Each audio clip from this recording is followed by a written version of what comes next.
बड़ी फिक्र रहती है। उसका ध्यान तो बस घर के बाहर दोस्तों के साथ घूमने फिरने में ही रहता है। उसे कुछ बोलो तो एक नहीं सुनती। मैं तो कहती हूँ इसकी जल्दी शादी वादी करवा दो, वरना लड़की हाथ से निकल जाएगी। तुमसे ज़्यादा चिंता है मुझे शीतल की शादी की। कल ही वो रामपुर वाले मौसा जी को फ़ोन भी किया था।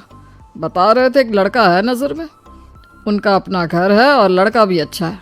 अरे तो फिर बस बात चलाओ ना, एक बार देखे तो सही लड़का और घर बार कैसा है।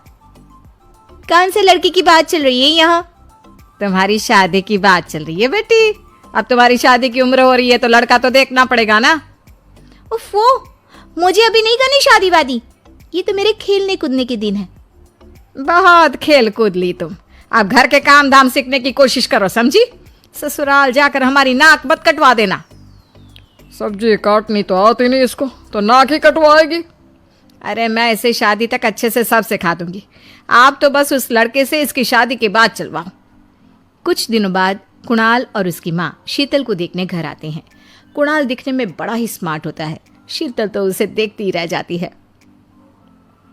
देखो जी, हमारी कोई डिमांड तो है नहीं, बस हम चाहते हैं कि लड़की घरेलू हो, घर के सारे कामकाज संभाल ले।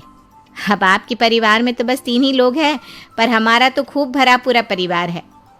बाकी हमें लड़की के घूमने फिरने दोस्तों से मिलने से कोई दिक्कत नहीं है। घर का काम करने के बाद जो चाहे सो करे। अरे वाह, ये तो इतने बढ़िया लोग हैं। लड़का भी इतना स्मार्ट है और ऊपर से इन्हें मेरे घूमने फिरने से भी कोई दिक्कत नहीं है। हे भगवान, तूने तो बिना मांगे ही मुझे सब दे दिया। बताओ जी, और क्या चाहिए हमें? हमारी तरफ से तो रिश्ता पक्का है जी। बस फिर तो हंसी खुशी शीतल और कुणाल की शादी हो जाती है। शीतल मन ही मन बड़ी खुश होती है और उसी खुशी के साथ वो अपने ससुराल में कदम रखती है।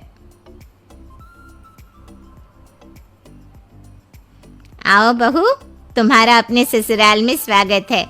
ये मिलो अपने परिवार से।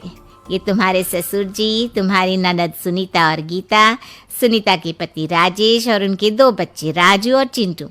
ये ना हमारे साथ यहीं रहते हैं। ये तुम्हारी दादी सास हैं और बाकी लोग अभी बाहर गए हुए हैं। इतने सारे लोग, ये सब यहीं रहते हैं इस घर में?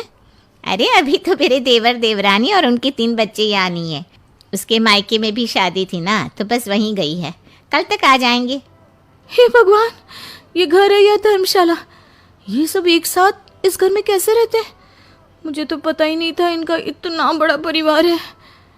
अब समझी कि कोई डिमांड क्यों नहीं की इन्होंने। ये सब चाल चले मेरे साथ। अरे बहू, खड़े खड़े क्या सोच रही हो? चलो अपने कमरे में जाकर आराम करो। जी माँ जी। अगले दिन शीतल का ससुराल में पहला दिन होता है। शीतल रसोई में जाकर सबके लिए खीर बनाने लगती है। तभी उसके ननद सुनीता आती है। अरे वाह भाभी, आज क्या बना रही हो? बस दीदी, आज वो पहली रसोई है ना, तो खीर बना रही थी। अरे भाभी, ये खीर वे रहने दो। घर में 4 लोगों को शुगर है और कुछ लोग मीठा ही नहीं खाते। आप ना सीधा खाना ही बना दो। क्या फ़र्क पड़ता है मीठा बने या नमकीन, बस बहू के हाथ की पहली रसोई होनी चाहिए ना। जी दीदी, तो फिर मैं खाना ही बना देती हूँ। आप बता दो खाने में क्या बनेगा?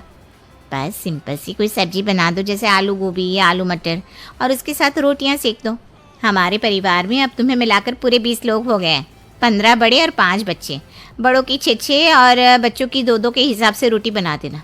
चलो मैं चलती हूँ, सब देख लेना। हाँ, बड़ों की 6 रोटी मतलब कि 15 लोगों की 90 रोटियाँ, और बच्चों की 2 रोटी मतलब 5 बच्चों की 10 रोटियाँ। 90 और 10 मतलब कुल मिलाकर 100 रोटियाँ। हाय, मैं तो मर गई। 100 रोटी अकेले कैसे बनाऊंगी? माँ, ये तुमने मेरी शादी कहाँ कर दी? शादी से पहले तो मैंने कभी 4 रोटी से ज्यादा नहीं बनाई। शीतल एक बड़ी सी परात में 100 लोगों के हिसाब से आटा निकालती है और उसे गूंथना शुरू करती है। आटा गूंथते गूंथते शीतल के पसीने छूट जाते हैं। उसके बाद बारी आती है रोटी बनाने की। शीतल एक एक करके रोटी बनाना शुरू करती है और 10 रोटी बनाते ही अपनी कमर पकड़ लेती है। हाय, मैं मर गई। मेरी कमर टूट गई खड़े खड़े, और ऊपर से इतनी गर्मी। मैं 100 रोटियां कैसे बनाऊंगी? अरे भाभी, सब बाहर रोटियों का इंतजार कर रहे हैं। जरा जल्दी जल्दी रोटी सेक दो।